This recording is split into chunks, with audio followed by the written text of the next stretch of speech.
हमारे प्रोफेशन जो कि नौकरी हो सकता है या बिजनेस हो सकता है, उसमें क्या हमारे को कोई प्रॉब्लम आ रही है और किस समय आ रही है, इसको हम भाग्य रेखा से जानते हैं। पहले हम जान लेते हैं कि इस भाग्य रेखा का टाइमलाइन क्या होता है। जहाँ वो मस्तिष्क रेखा को काटती है, जो ये वाला पॉइंट है, ये 35 के आसपास होता है, और जहाँ वो हृदय रेखा को काटती है वो हमारा 50 के आसपास होता है। थोड़ा सा ऊपर हम 60 लेके चलते हैं।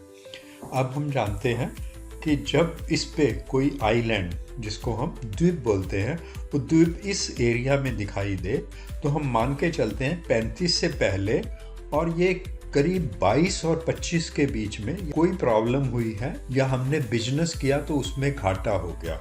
अगर नौकरी की तो हम सेटिस्फाइड नहीं है उस नौकरी से और हम उसको जल्दी से छोड़ना चाहते हैं, ये कंडीशंस हो सकती हैं।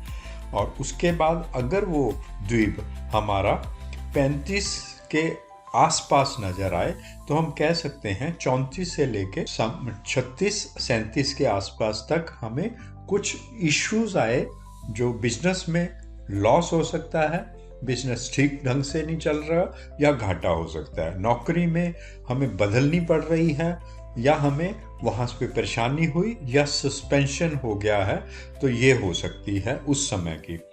इसके बाद अगर वो इस एरिया में द्वीप नजर आता है तो ये 50 के आसपास के दुख झेलने पड़ सकते हैं बिजनेस की वजह से, या नौकरी में हमें कोई ना कोई परेशानी आ सकती है।